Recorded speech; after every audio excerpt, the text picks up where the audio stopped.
Well, hello out there in Friendship Village land. This is your voice of Friendship Village coming at you again from our elaborate studio on the second floor.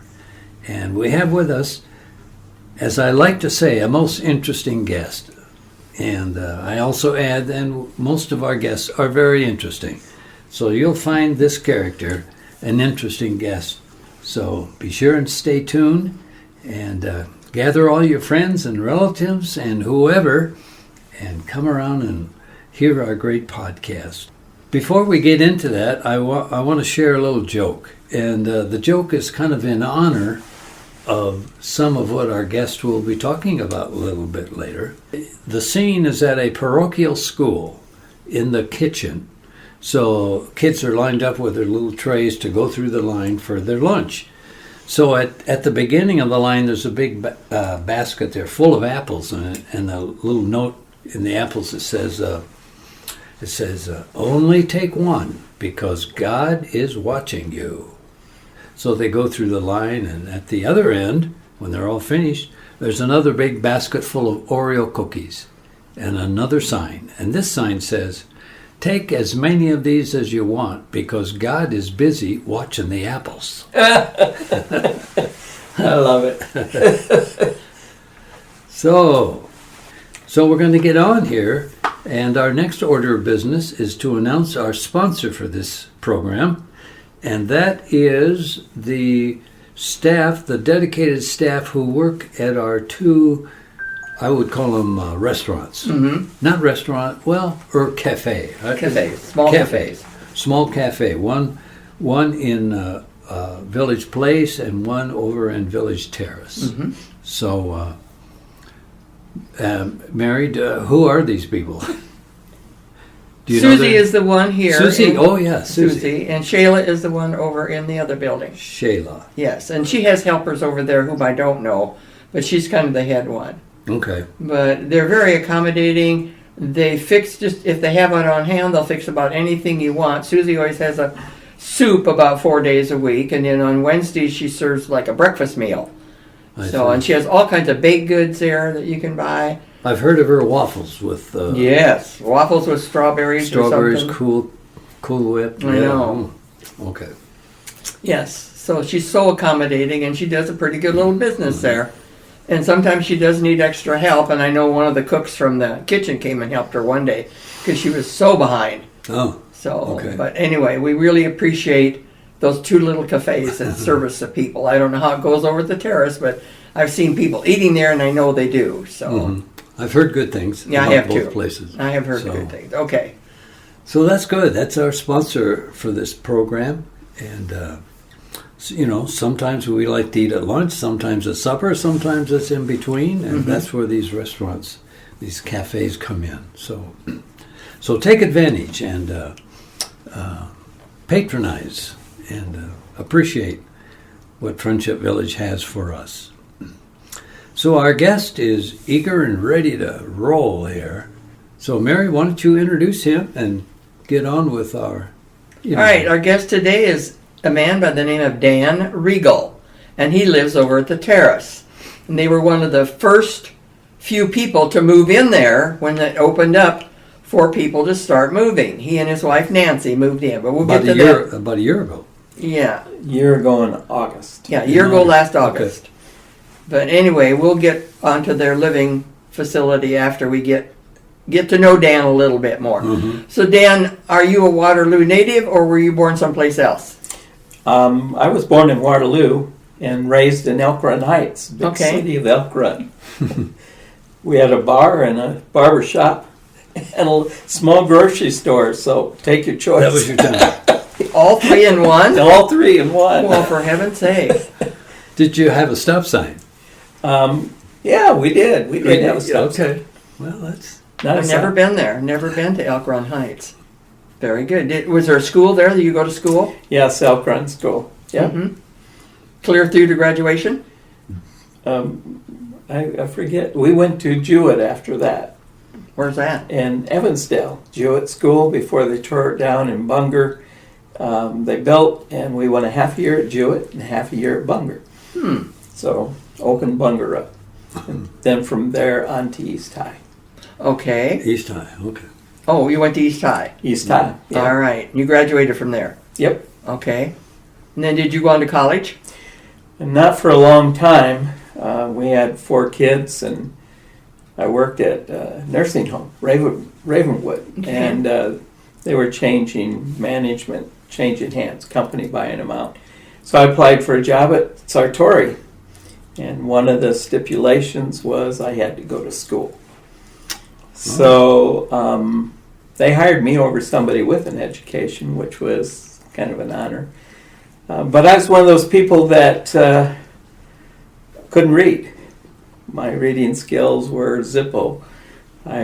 Comprehension was bad. But being married to Nancy, who was an A student, and here I was a D student, I saw something in the newspaper, and I said, I caught a couple words, and I said, will you tell me what this means or what it says? And she just looked at me in silence for a few minutes. She said, if you want to know, go learn how to read. Wow. So I did. Okay. That was the start. And then when I was offered the job at Sartori, I had to go to school. So I went to Hawkeye, and always thought I was dumb. Well, now this might seem like a dumb question, but how did you graduate from high school and you can't even read? It was during the riots in Waterloo. Oh, Yeah. wow. It was not good in our school at East High. Okay. One classroom was burned up at the time. Whoa. There was fights Yeah. in the hallways. The teacher, one teacher in one class had been drinking when he came in and to deal with what was going on in the school. So it wasn't a good place to learn. What years were that? 68, 69, and I graduated in 70. Okay. So you got through school with not reading. No. Well, they just. They put me in special class. Okay. Even at Bunger, when I was at Bunger, I was in special ed. They called it special ed. Yeah, so, right. Yeah. I used to work with kids in special ed. But that was part of the environment, when people live in an environment of alcoholism, which it was. Yeah. My parents couldn't see any benefit for education. They graduated from 8th grade, so, it wasn't a big deal to them. So, Okay. and their focus was other things, you know. Yeah. So I was blessed to have a woman who said, go learn how to read. So I did. In the first class I took at Hawkeye, I got an A in. So it's like, oh, I'm not so stupid after all. So I went on and finished with a 3.0 grade average through Great. there. Wow. 4 kids at home, full-time job, and maintaining the place. But then I went on to Upper Iowa. So I finished 4 years You got of a lot of college, education then. with 4 kids. But I have to tell you, it's embarrassing when you don't really make an effort to try to learn, no matter how stupid we feel, to take some effort. I couldn't even read books to my kids. Oh. That's how bad it was. They had to read to you. Yep. Oh. I'd have to say, what's this mean? So they'd explain it to me. Just little words. Yeah. So I feel blessed. Yeah. Yes, you are. You have been. Wow, that's good. You have been. You've got the knowledge. It was just trying to put it on paper Yep. and read through it. You Somebody knew it. to believe in you enough to push you to a point. Right. So- And it wasn't easy No. for me to No. move on, because I always thought I was stupid, like I Yeah. said. No. So it was good. Yeah. Praise God. So how Yeah, praise God. let's back up a little bit. How did you meet Nancy? She lived next door to my grandmother. Ah, And I took care of my grandparents. My grandfather had emphysema, so I spent a lot of time there, and I lived with them for a while. But I lived in Elk Run, and they lived in Waterloo, so I'd ride my bike in, and there's this cute little redhead next door. aha. I used to chase her on my bike or follow her because her grandma lived not too far away. Oh my, she could take my breath away, and she still does. Ah. She said, "I give up. I'm going to marry him." This guy won't let me alone. I know. Yeah. Oh, So where were you married then? At St. John's, Okay. before they closed that down, St. John's. Yeah. Yep. Were you both Catholic then? Nope. You were. I became No, a Catholic. She was the yeah. Catholic. I was kind of a Methodist. Mm-hmm. And my mom had been Presbyterian, and my brother was one kind of Luther. My sister was another kind of Luther. I mean, we had a real Yeah, diverse. mismatch, yeah. So when I met Nancy, I was checking things out. You know, I really didn't have much direction for anything. So, and I slowly grew. Am I using this word right? Ecumenical? Yep, Does not mean a. that's the a lot family. of- Yeah, which was a plus for me through the years. Yeah. Because I was chaplain at Mercy One over here, volunteer night chaplain. Oh. So when you're working with people, it doesn't matter what faith you are. No. Yeah. And I had the background to be able to do that, an open mind to.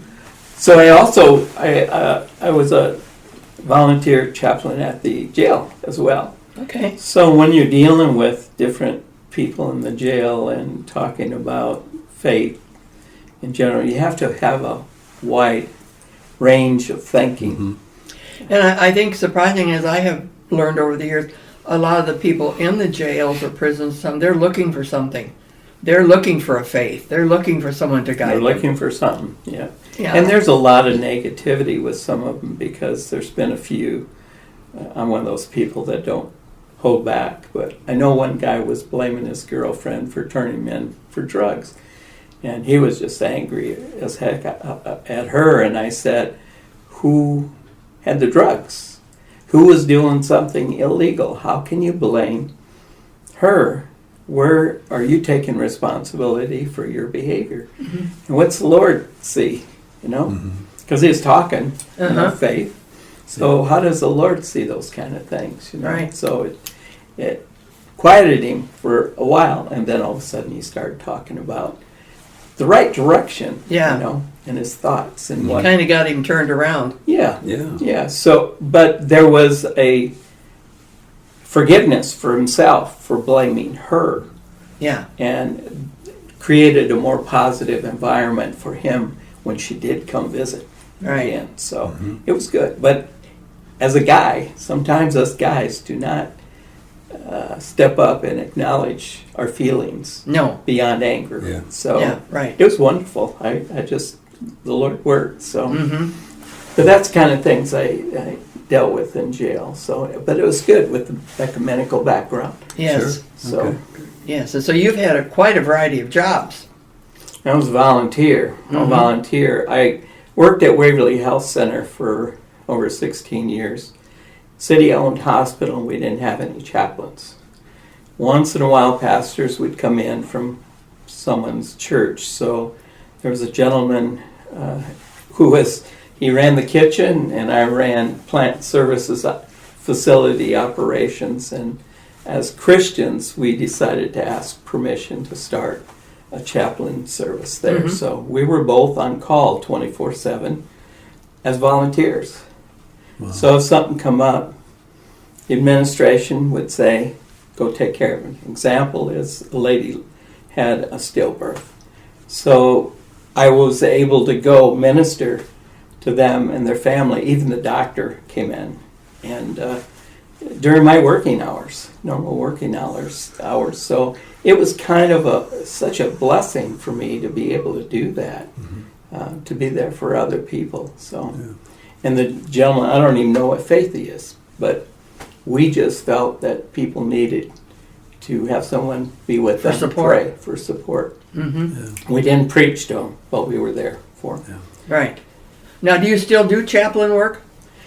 No, because I was on call during the night, just night chaplain. Mm-hmm. So, and it was for a while that when the chaplain would go on a retreat or something, he'd call and ask if I'd fill in for him. But it's at a point, my memory is such that I said I can't do it anymore. So, and I can't do the night stuff.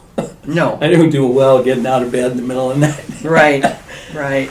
But I did enjoy it. I did. And you and I know this, not very many other people know, but you are a deacon in our church. Yep. And you had to kind of go to school for that too, didn't you? 4.5 years. Yeah. Yep. And Nancy, the wives could go too, so Okay. she joined us, but it was 4.5 years. And thank goodness I had gone through, gone through college, because theology and all that stuff, gets pretty deep sometimes. Yeah. And it took me longer to read stuff. I still struggle with some words now and then. Well, you'd never know it. And Yeah. you give great homilies at church, because Thank you.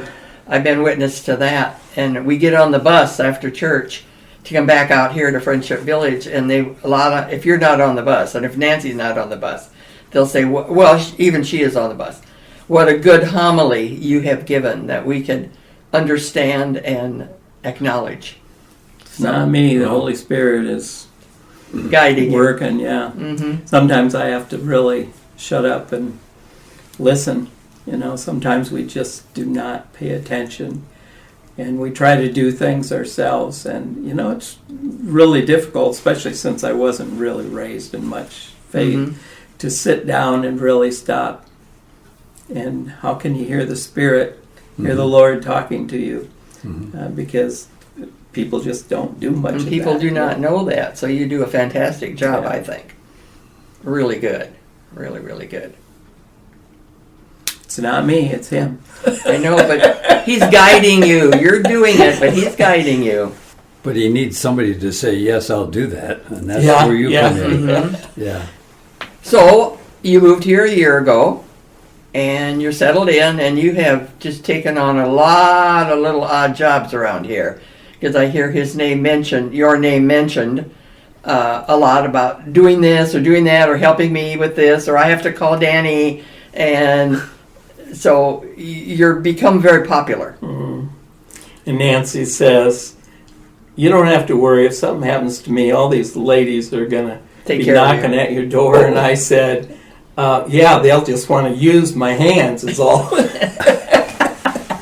Your talent. Could you come and fix this? Or Yeah. Yeah, we just lost one lady in the other building, Maria, and she would call me all the time to fix her furniture because she had heard about me. So she asked me to bring my wife over, and so we sat and talked quite a bit. So yeah, and I had to go fix furniture. My wife talked to her. So Yeah. Yeah. but I see it since I'm not doing ministry at the hospital or the jail. To me, it's ministry. Friendship Village, we're family. This is our neighborhood, and I think it's important to be able to reach out to one another. Everybody has a different gift to offer, and you guys are doing it here with this Podcast. Yeah. So everybody has a different gift to share, and some of it's just listening. Some people just listening because That's they right. can't do much else. There are listeners and there are talkers. But if you really think about the people that you know in your life that live here and the difference they've made for you and just little things, you can be really thankful that you live here. And that's the way I feel about We it. are. We are very happy living here and thankful and every day. So getting out of the house to do things gives Nancy a little peace too. She can do her. She's not home a lot though. She's not either. only She goes a doing lot her. too. She has a type of ministry too that Yep, she does. she does. Yeah. But she's been here for years ministering, Yeah. seeing people, and now with Wellsprings, she Yeah. goes over there and visits all the time Yeah. through Yeah. the auxiliary. So Yep. we make a good team. Yes, you do. Yep. Yeah, that's the way you want to be. You want to be a team when you're married. You're like sometimes like two ships in the night, just passing. Hello. But I have to say, behind every man, there's a great woman. Sometimes it's your wife, sometimes it's your sister or your mother. Yeah. Mine's my wife right now. Yeah. So. Okay. Right. And yours is Mary now, I guess. Now mine's married. Yeah. I didn't look at it that way, but Well, Mary has the same name as my older sister, Oh, really? Mary. So he kind of relates to that. yeah. Let's remind our listeners at this time about who our sponsor is for this program, and it's the two restaurants on campus, one at Village Terrace, one at Village Place, that offers another alternative for our eating needs and a fun place to congregate besides that. And great food. My goodness, yes, great food. If it wasn't for the great food, nobody would want to go. Right, So- and I know there are several groups maybe at the terrace also that get together for coffee. There's coffee groups too that just come down and have coffee and visit. Some men groups come down, I know, and some women groups come, and that's good. We need all the socialization we can get. Mm-hmm. It's awful quiet. It's awful quiet. We're sitting here looking at one another like, who wants to talk?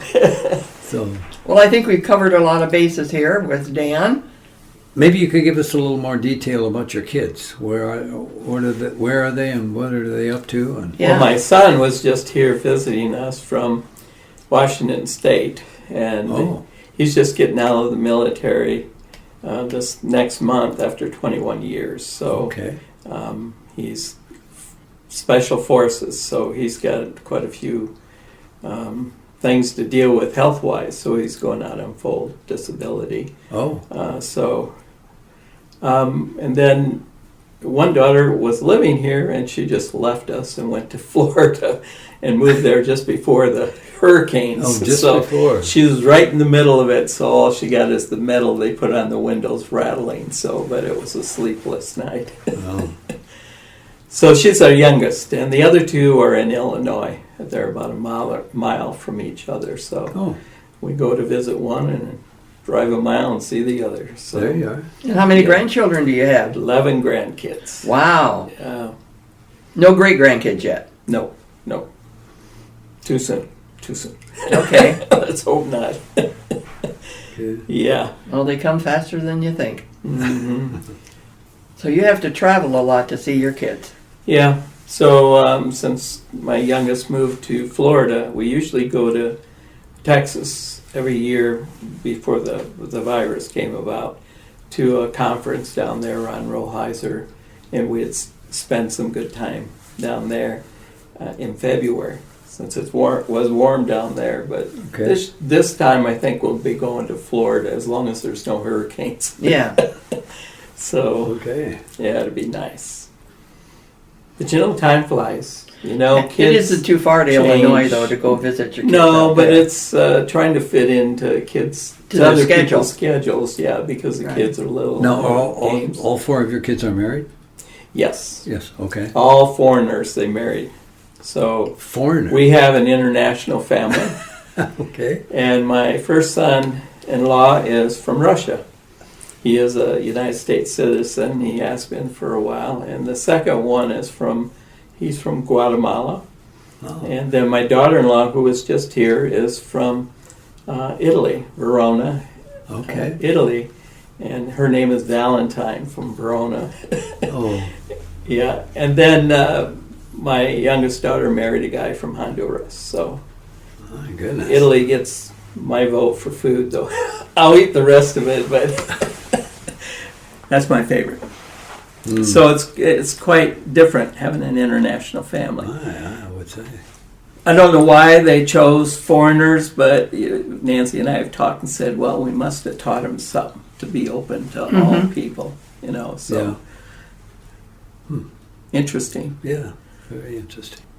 Thank you for filling us in on that. Yeah. Well, just thank you for being here today, and thank you for tolerating my lateness in arrival. It's all right. We had a good chat without you. Okay.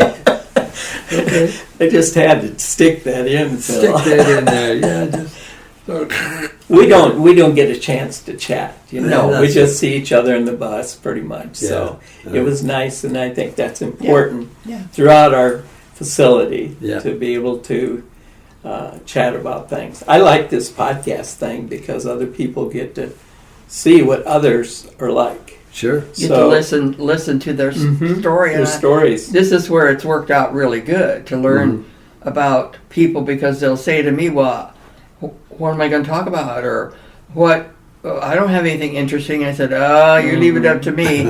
I said, "We'll find some interesting things," which we have. Very interesting. Well, you think about what you're doing. They used to have these programs where they'd interview people who had lived a long time, and we lose a lot of history because we don't talk to one another about what their life was like. And I know they were gathering history from different people, whether it's military or other things.